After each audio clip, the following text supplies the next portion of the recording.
9月11号上午10点，女王灵柩从巴尔莫勒尔城堡历经6小时车程来到苏格兰首府爱丁堡荷里路德宫，沿途有数以万计哀悼她的群众向她送别。9月13号，女王的灵柩从苏格兰爱丁堡运抵伦敦白金汉宫。14号，女王的灵柩将被转移至威斯敏斯特宫停留数日，民众可前往悼念，直到19号举行葬礼。9月19号是英国的公共假日，伦敦西敏寺将举行国葬仪式。英国安全部门正在规划英国史上规模最大的维安和保护行动。围绕女王身后事，被列为英国最高机密的伦敦桥行动被媒体爆出。这一计划详细安排了女王葬礼前10天要做的事情。该计划从上个世纪60年代开始，就在女王本人的监督下进行定期修订和准备。英国每位王室成员的去世消息都拥有一个密码代号。1952年，女王的父亲乔治6世去世时，密码是海德公园角。按照计划，女王过世后，她的私人秘书将以伦敦桥倒了作为代号，向首相通报消息，随后逐一知会政府和军方高层。首相会将消息转告代表女王协调政府工作的枢密院事务局，接着再发邮件通报各部大臣。白厅需在邮件发出10分钟内降下半旗致哀，王室官网将随之改为黑白页面，并加入确认女王逝世的简短声明。政府网站全部改用事先准备好的黑色版面。目前，白金汉宫尚未公布参加女王葬礼的人员名单，但世界各国多位领导人已经宣布参加女王葬礼。美国总统拜登上周5宣布，他将参加伊丽莎白2世女王的葬礼。法国总统马克龙、欧盟委员会主席冯德莱恩也已宣布将参加。新西兰总理阿德恩和总督辛迪基罗夫人也将出席。日本宫内厅正在推进天皇出席女王的国葬的计划，预计皇后将共同出席。此外，日本首相岸田文雄也正在考虑参加女王的国葬。韩国总统尹锡悦也已经宣布将参加英国女王的葬礼。据英国卫报报道，英国政府文件显示，对于参加葬礼的数十位总统、国王、王后和首相制定了严格规定，敦促他们乘坐商业航班，以免给伦敦的机场造成太大压力。同时，这些外国国家元首还需要集体乘坐公交车前往西敏寺，而非搭乘私家车。对此，安保专家、前美国特勤局特务米勒直言，美国总统永远不会乘坐商业飞机或公交车。葬礼仪式结束后，女王的遗体会被安葬在温莎城堡，在圣乔治教堂进行落成仪式下葬。圣乔治教堂是王室经常选择用于婚礼、洗礼和葬礼的教堂，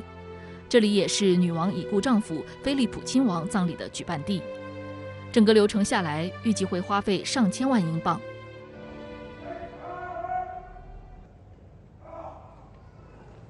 当地时间9月10号上午11时，女王的长子英国国王查尔斯3世正式登基。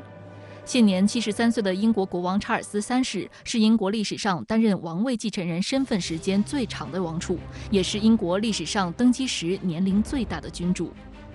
当天，查尔斯3世发表了他作为英国君主的首次电视讲话。Throughout her life, Her Majesty the Queen, my beloved mother, was an inspiration, an example to me and to all my family. 国王还宣布将威尔士亲王的头衔交棒给王储威廉王子，凯特也成为王妃。英国是近代第一个君主立宪的国家。1689年，英国议会通过了限制王权的权利法案，奠定了国王统而不治的宪政基础，国家权力由君主逐渐转移到议会。这一部法律使英国确立了一个稳定的政治制度，也为殖民时期英国的繁荣奠定了基础，让英国一度享有日不落帝国之名。1701年，英国议会又通过了1701年王位继承法。作为权利法案的补充，这两部法案确立了议会至上的原则，其中后者标志着君主立宪制基本确立，议会成为国家的最高权力机关。如今，英国王室虽然在法律意义上还有较大的权力，包括解散议会和任命首相等，但现实中，英国王室已有数百年未行使过该权利。即便如此，英国王室在英国的文化中仍然享有重要的地位，尤其是伊丽莎白2世积极参加国内外各类公益事业，不仅仅在国际上维护英国的形象，更在国内主动提出裁减王室成员，以削减王室开支，收获了国内民众的一致好评，在民众心目中树立了崇高的地位与开明形象。在位70年间，女王出访海外300多次，到过上百个国家和地区。她还是第一位在美国国会发表演讲的英国君主。1986年10月，伊丽莎白2世对中国进行国事访问，这是历史上英国国家元首第一次访华。伊丽莎白2世经常邀请摄影师在巡游活动和人群中拍摄她的近影，每年通过电视播送圣诞祝词。女王还积极支持互联网社交，她个人拥有官方社交媒体账号的时间比她的孙辈还要早。